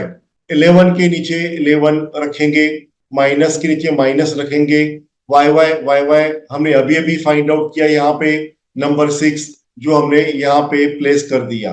11 - 6 is equal to answer आता है male kua number equal to 5। Next female kua number, इसका फॉर्मूला है 4 + वाई वाई वाई वाई। तो 4 के नीचे 4 हमने रख दिया, प्लस के नीचे प्लस रख दिया, वाई वाई वाई वाई यहां से लेके यहां पर रख दिया। तो आंसर 4 + 6 इज इक्वल टू 10। 10 का single digit 1 + 0 is equal to 1। तो हमने अभी तक फाइंड आउट कर लिया जो हमें पूछा जा रहा है। सबसे पहले ड्राइवर फाइंड आउट किया, कंडक्टर उसके बाद फाइंड आउट किया, कुआ नंबर फाइंड आउट किया मेल का, फीमेल का कुआ नंबर फाइंड आउट किया। तो इस तरह से हमें ये कैलकुलेशन को करना होता है। आगे बढ़ते हैं। हम एक एग्जाम्पल लेते हैं। एग्जाम्पल में ऐसा है, लिखा है Anil sir date of birth. Anil sir का डेट ऑफ बर्थ है 31 जनवरी 1968। फाइंड आउट करना है सबसे पहले ड्राइवर, उसके बाद कंडक्टर, उसके बाद कुआ नंबर। यहाँ पर अनिल सर है, अनिल सर मेल है, तो मेल का कुआ नंबर हमें फाइंड आउट करना है। फीमेल का कुआ नंबर फाइंड आउट नहीं करना है क्योंकि फीमेल के बारे में एग्जाम्पल में कुछ भी नहीं बोला गया है। तो सबसे पहले ड्राइवर को फाइंड आउट करेंगे। ड्राइवर को फाइंड आउट करने के लिए जो डी होता है हम उसका टोटल करेंगे। तो D equal to 3 + 1 is equal to 4। तो ड्राइवर आंसर आता है 4। कंडक्टर को फाइंड आउट करने के लिए डेट ऑफ बर्थ का टोटल करेंगे, जैसे कि 3 + 1 + 1 + 1 9 6 8 इस सबका प्लस करेंगे तो आंसर आता है यहां पर 29। 29 का सिंगल डिजिट जो होगा 2 + 9 इज इक्वल टू 11। 11 का सिंगल डिजिट होगा 1 + 1 is equal to 2। Conductor is equal to 2। उसके बाद कुआ नंबर को फाइंड आउट करेंगे। कुआ नंबर को फाइंड आउट करने के लिए हमें वाई वाई का जरूरत पड़ता है। तो Y Y Y Y example के अंदर 1968 है, तो 1968 का टोटल करेंगे 1 + 9 + 6 + 8, आंसर 24 आएगा। 24 का single digit 2 + 4 is equal to 6 आएगा। कुआ नंबर को फाइंड आउट करने के लिए हमें वाई वाई वाई वाई का जरूरत पड़ता है। कुआ नंबर अनिल सर का 11 - वाई वाई वाई वाई, तो 11 - वाई वाई वाई वाई 6 हमने फाइंड आउट किया, तो आंसर आता है कुआ नंबर इज इक्वल टू 5। अभी हम आगे बढ़ते हैं। हमने ड्राइवर, कंडक्टर, कुआ नंबर फाइंड आउट कर लिया है। आगे बढ़ते हैं। अब हम जानेंगे लोशो ग्रिड के अंदर कैसे हमें नंबर्स को प्लेस करना है। हम ये तो जानते हैं कि हमारा ओरिजिनल लोशो ग्रिड जो होता है वो इस प्रकार का होता है, मतलब इस तरीके से नंबर्स को प्लेस किया जाता है। जैसे कि यहाँ पर नंबर 4, यहाँ पर नंबर 9 होता है, यहाँ पर नंबर 2 होता है, 3 number, 5 number, 7 number, 8 number, 1 number और 6 नंबर। ऐसे लोशो ग्रिड ओरिजिनल होता है। जो नंबर जहां पर होता है उसी का प्लेसमेंट वहीं पर करेंगे। जैसे कि अब हम क्या करेंगे, जो डेट ऑफ बर्थ है, डेट ऑफ बर्थ के सारे नंबर्स को हमें लोशो ग्रिड में प्लेस करना है। मैं एग्जांपल दे रहा हूं, जैसे कि मैंने अभी एक फ्रेश लोशो ग्रिड बना दिया, आपके सामने है। अब क्या करेंगे, डेट ऑफ बर्थ को देखेंगे। डेट ऑफ बर्थ में क्या है, डेट ऑफ बर्थ में है सबसे पहले 3, तो हम क्या करेंगे, यहां पर 3 लिखेंगे। फिर 1 1 1 3 बार आ रहा है, तो 1 1 और 1 3 बार लिखेंगे। फिर 9 एक बार, तो 9 का ये प्लेस है, तो 9 यहाँ पे लिखेंगे। उसके बाद 6 का ये प्लेस है ये, तो हम यहाँ पे रखेंगे 6। आगे बढ़ते हैं। उसके बाद नंबर 8 है, 8 नंबर का ये कॉलम होता है। तो डेट ऑफ बर्थ के अंदर जितने भी नंबर्स थे हमने लोशो ग्रिड में सारे नंबर को प्लेस कर दिया। अब हम आगे बढ़ते हैं। हमने ड्राइवर को फाइंड आउट किया है, वो है 4, तो यहाँ पे आ जाएगा 4। हमने कंडक्टर को फाइंड आउट किया है 2, तो 2 का प्लेसमेंट यहाँ पे होता है, तो 2 लिख लिया। उसके बाद कुआ नंबर का हमने फाइंड आउट किया है नंबर 5, तो ये रहा नंबर 5। अभी same to same Lo Shu grid ये रहा, मैंने फेयर बनाया हुआ है। तो हमें इस लोशो ग्रिड को ध्यान से देखना है। अभी अभी हमने जो बनाया है, तो इस लोशो ग्रिड में नंबर 4, नंबर 9, नंबर 2, 3, 5, 8, 1116 और ये कॉलम खाली है जहां पे हमने एक्स का सिंबल रख दिया है। आगे बढ़ते हैं। अनिल सर का डेट ऑफ बर्थ है, सेम ही मैं ले रहा हूं। मैं सिर्फ इतना चेंज कर रहा हूं कि यहाँ पे अनिल सर का डेट ऑफ बर्थ था 31, पर मैंने यहाँ पे डेट ऑफ बर्थ के अंदर सिर्फ 01 कर दिया है। 31 को रिमूव कर दिया, निकाल दिया, 01 को लिख दिया। बाकी सारी बातें सेम है।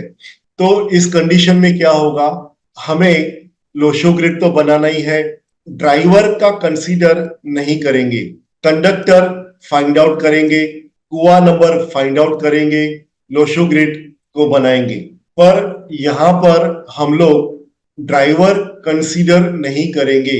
उसका रीजन मैं बताता हूं। जैसे कि मैंने बताया कि इसको हम डीडी बोलते हैं, इसको हम डीडी बोलते हैं। डीडी अगर विथ 0 आता है, फॉर एग्जाम्पल 01, 02, 03, 04, 05, 06, 07, 08, 09, 10, 20, 30, अगर डीडी मतलब डेट 0 के साथ आता है तो ड्राइवर को कंसीडर नहीं करना है। पर अगर विदाउट 0 आता है, जैसे यहाँ पे मैंने बताया आपको कि देखिए यहाँ पे विदाउट 0 है, कोई 0 नहीं है, मतलब 11 0 नहीं होता है, 12 में 0 नहीं होता है, 13, 14, 15, 16, 17, 18, 19, 20 में 0 होता है, तो वो यहाँ पे कंसीडर होगा। 21, 22, 23, 24, 25, 26, 27, 28, 29, 30 भी यहाँ पे कंसीडर होगा। मतलब जहां पे ड्राइवर को कंसीडर हमें नहीं करना है, तो ध्यान इस बात का रखना है, डीडी के अंदर 0 है, मतलब डीडी विथ 0 है तो ड्राइवर को कंसीडर नहीं करना है, और विदाउट 0 है तो ड्राइवर को कंसीडर करना है। तो अब हम बात कर रहे हैं यहाँ पे कि हमें ड्राइवर कंसीडर नहीं करना है, क्योंकि अगर हम ड्राइवर का टोटल करेंगे तो सेम 0 + 1 = 1 आएगा। ठीक है। तो 0+1 = 1 आ रहा है। Answer is same 1, there is no difference. But अगर हम 3+1 को ऐड कर रहे हैं तो आंसर 4 आ रहा है। मतलब एक नया एनर्जी क्रिएट हो रहा है। पहले क्या था, 3+1, 3 का एनर्जी प्लस 1 का एनर्जी, और दोनों को टोटल कर रहे थे तो आंसर 4 आ रहा है। जब आंसर डिफरेंट आ रहा है, कोई नया एनर्जी डेवलप हो रहा है, तो हमें उस टाइम पे ड्राइवर को कैलकुलेट करना है। और जब आंसर सेम आ रहा है, सपोज यहां पर 0 1 है, 0 2 है, 0 3 है, 0 को किसी भी नंबर में प्लस करेंगे तो आंसर तो सेम ही आएगा, फर्क कुछ पड़ेगा नहीं। तो इसकी वजह से हमें ड्राइवर को 0 वाले केस में कंसीडर ड्राइवर को नहीं करना है, और विदाउट 0 वाले केस में ड्राइवर को हमें कंसीडर करना होता है। आगे बढ़ते हैं। अब हमने डेट ऑफ बर्थ के अंदर ये नंबर 1, ये नंबर 1 और ये नंबर 1, 3 बार नंबर 1 है। तो देखिए लोशू ग्रिड में हमने यहाँ पर 3 बार नंबर 1 को रिकॉर्ड कर दिया, प्लेस कर दिया। उसके बाद 9, ये हमने 9 यहाँ पे रख दिया। 6, ये हमने 6 को यहाँ पे रख दिया। 8, ये हमने 8 को यहाँ पे रख दिया। तो जो भी इस डेट ऑफ बर्थ के अंदर हमें नंबर मिला, हमने लोशो ग्रिड में ऐड कर दिया। आगे बढ़ते हैं। अनिल सर का कुआ नंबर तो सेम ही आएगा, क्योंकि हमें फॉर्मूला सेम ही है। 11 minus Y Y Y Y, हमने यहाँ पे फाइंड आउट किया है ये सारी चीजों को। वाई वाई को फाइंड आउट किया, कुआ नंबर को फाइंड आउट किया, तो सारी की सारी चीजें यहाँ पे सेम आ जाएगी। तो कुआ नंबर 5, कंडक्टर 8, तो 5 को हमने यहाँ प्लेस कर दिया, 8 को हमने यहाँ प्लेस कर दिया।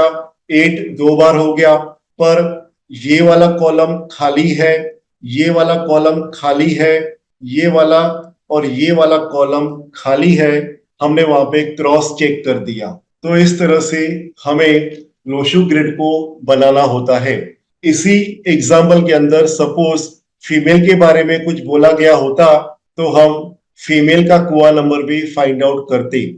अब आप बोलोगे मेल का कुआ नंबर के अंदर 11 हम ले रहे हैं, उसका रीजन क्या है? तो जिन लोगों ने न्यूमरोलॉजी को बनाया उन लोगों ने हमें थंब रूल बताया है कि जब भी आप मेल का कुआ नंबर फाइंड आउट करो तब 11 minus Y Y Y Y को करना है, और जब फीमेल का कुआ नंबर को आप कैलकुलेट करो तब आपको 4 plus Y Y Y Y को करना है। इस तरीके से आप कुआ नंबर की कैलकुलेशन करोगे और इस तरीके से आप ये कैलकुलेशन को समझोगे। आगे बढ़ते हैं।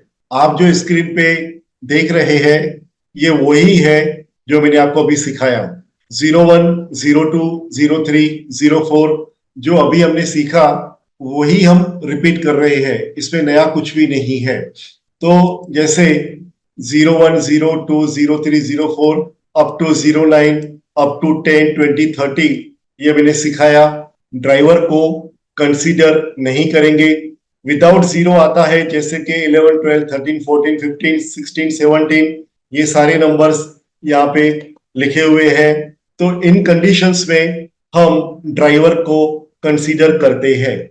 ये बात को हमें हमेशा याद रखना है। अब हम एक और एग्जांपल लेते हैं और उसके अंदर सारी चीजों को समझते हैं। सपोज डेट ऑफ बर्थ है 22/11/1989। हम ये जानते हैं कि डेट ऑफ बर्थ के अंदर एक डीडी होता है, एमएम होता है, वाई वाई वाई वाई होता है। हमें फाइंड आउट करना है ड्राइवर, कंडक्टर और कुआ नंबर। ये 3 चीजें हमें फाइंड आउट करनी है। तो सबसे पहले स्टार्ट करेंगे हम लोग ड्राइवर फाइंड आउट करने से। डीडी देखिए 22 है, 2 + 2 = 4, ड्राइवर = 4। फर्स्ट आंसर हमें मिल गया। उसके बाद हमें फाइंड आउट करना है कंडक्टर। कंडक्टर को फाइंड आउट करने के लिए सिर्फ हमें DD, MM, Y Y Y Y मतलब पूरी डेट ऑफ बर्थ का हमें सिर्फ टोटल करने से हमें कंडक्टर मिल जाता है। जैसे 2 + 2 + 1 + 1 +9 +8 +9 इज इक्वल टू 33, और 33 का single digit 3 + 3 is equal to 6। तो हमें कंडक्टर मिल गया, कंडक्टर इज इक्वल टू 6। दो चीजें हमने अभी तक फाइंड आउट कर ली है। आगे बढ़ते हैं। एक हमने फाइंड आउट किया ड्राइवर को d इक्वल टू 4, दूसरा फाइंड आउट किया हमने कंडक्टर को c इक्वल टू 6।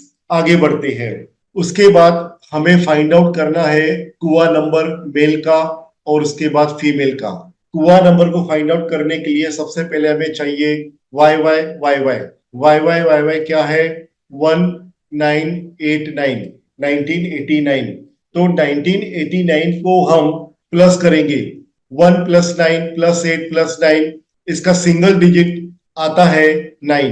तो सबसे पहले कुआ फॉर मेल, मेल का कुआ नंबर 11 - 9, तो आंसर आएगा 2। फीमेल का 4 + 9 इज इक्वल टू 13, 13 का single digit 1 + 3 is equal to 4। तो यहाँ पे फाइंड आउट कर लिया हमने।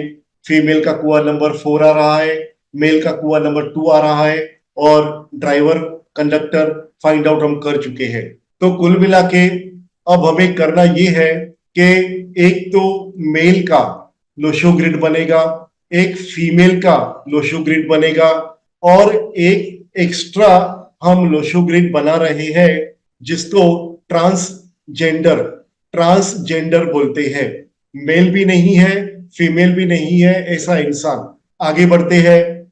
ये लोशो ग्रिड कंप्लीट है, हमें मालूम है कौन सा नंबर कहाँ पे होता है।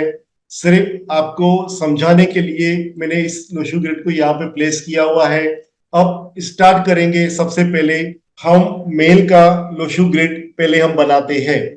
तो करेंगे क्या, हम यहाँ पे मेल का, फीमेल का, ट्रांसजेंडर तीनों का लोशो ग्रिड यहाँ पे हमने ड्रॉ कर दिया है। डेट ऑफ बर्थ के अंदर सबसे पहले 22 इसको प्लेस करेंगे। तो देखो 22 हमने यहाँ प्लेस कर दिया, 22 हमने यहाँ प्लेस कर दिया, 22 हमने यहाँ पर भी प्लेस कर दिया। उसके बाद 1 3 टाइम्स, तो 3 टाइम्स 1 को यहाँ प्लेस कर दिया, 3 टाइम 1 को यहाँ प्लेस कर दिया, 3 टाइम 1 को हमने यहाँ भी प्लेस कर दिया। उसके बाद नंबर 9 एक बार, ये नंबर 9 दूसरी बार। तो 99 हमने यहाँ प्लेस कर दिया, 99 को यहाँ भी प्लेस कर दिया, 99 को हमने यहाँ भी प्लेस कर दिया। तो डेट ऑफ बर्थ के अंदर जितने भी नंबर्स है हमने लोशो ग्रिड के अंदर उसका प्लेसमेंट कर दिया है। अब हम आगे बढ़ते हैं। उसके बाद हम क्या करेंगे, driver, conductor, male kua number, female kua number जो हमने फाइंड आउट किया है उसको हम लोशो ग्रिड में प्लेस करेंगे, मतलब रखेंगे। जैसे ड्राइवर इज इक्वल टू 4, तो ये रहा ड्राइवर इज इक्वल टू 4 हमने यहाँ पे रख दिया। ड्राइवर इज इक्वल टू 4 यहाँ पर भी रख दिया। ड्राइवर इज इक्वल टू 4 हमने यहाँ पर भी रख दिया। उसके बाद कंडक्टर 6, तो ये रहा कंडक्टर 6, ये रहा कंडक्टर 6, और ये रहा कंडक्टर 6। आगे चलते हैं। मेल कुआ नंबर, ये मेल कुआ नंबर नंबर 2, तो मेल का लोशो ग्रिड ये है, तो यहाँ पे हमने नंबर 2 को प्लेस कर दिया। फीमेल का कुआ नंबर 4, तो फीमेल के लोशो ग्रिड में ये रहा नंबर 4। तो ड्राइवर, कंडक्टर, मेल कुआ, फीमेल कुआ सारे नंबर्स को हमने लोशो ग्रिड में प्लेस कर दिया। तो हमारा लोशो ग्रिड बनके तैयार हो गया। अब यहाँ पे ये कॉलम, ये कॉलम, ये कॉलम, सभी में ये सारे कॉलम्स खाली है, इसलिए हमने यहाँ पे क्रॉस का साइन रख दिया। अब जब भी हम कंसल्टेशन करेंगे, रीडिंग करेंगे, किसी को समझाएंगे, बताएंगे, तो हम क्या करेंगे, इस लोशो ग्रिड को, जो लोशो ग्रिड अभी अभी हमने बनाई, जैसे मेल का लोशो ग्रिड, फीमेल का, और अगर ट्रांसजेंडर है तो उसका हम प्रिडिक्शन लोशो ग्रिड को देखकर करेंगे। प्रिडिक्शन कैसे करेंगे वो आने वाले सेशंस में हम समझेंगे। अभी हम ड्राइवर को, कंडक्टर को, कुआ नंबर को फाइंड आउट करना, लोशो ग्रिड को बनाना सीख रहे हैं। प्रिडिक्शन करना, कंसल्टेशन करना हम आने वाले सेशंस में समझने वाले हैं। तो इस तरह से लोशो ग्रिड बनता है। मैं उम्मीद करता हूं कि आपको लोशो ग्रिड बनाना आ गया है। आने वाले सेशन में हम इसका कैसे प्रिडिक्शन करते हैं वो जानेंगे। तो चलिए मिलते हैं आने वाले सेशन में। धन्यवाद।